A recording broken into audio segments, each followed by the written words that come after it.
अकबर बीरबल की कहानी।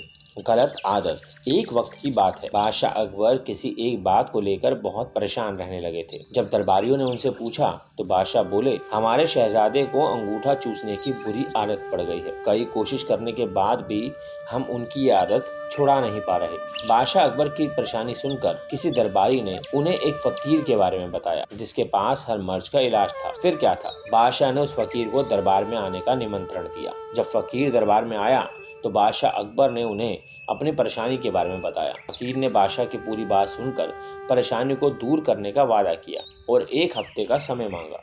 जब एक हफ्ते के बाद फकीर दरबार में आया तो उन्होंने शहजादा को अंगूठा चूसने की बुरी आदत के बारे में प्यार से समझाया और उसके नुकसान भी बताए। फकीर की बातों का शहजादे पर बहुत प्रभाव पड़ा और उसने अंगूठा ना चूसने का वादा भी किया। सभी दरबारियों ने ये देखा तो बादशाह से कहा, जब ये काम इतना आसान था तो फकीर ने इतना समय क्यों लिया? आखिर उसने क्यों दरबार का और आपका समय खराब किया?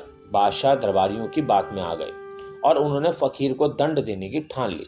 सभी दरबारी बादशाह का समर्थन कर रहे थे, लेकिन बीरबल चुपचाप था। बीरबल को चुपचाप देख अकबर ने पूछा, तुम क्यों शांत हो बीरबल? बीरबल ने कहा, जहांपनाह, गुस्ताखी माफ हो, लेकिन फकीर को सजा देने के स्थान पर उन्हें सम्मानित करना चाहिए और हमें उनसे सीखना चाहिए। तब बादशाह ने गुस्से में कहा, तुम हमारे फैसले के खिलाफ जा रहे हो। तब बीरबल ने कहा, महाराज, पिछली बार जब फकीर दरबार में आए थे तो उन्हें चूना खाने की बुरी आदत थी। आपकी बातों को सुनकर उन्हें अपनी गलती का एहसास हुआ।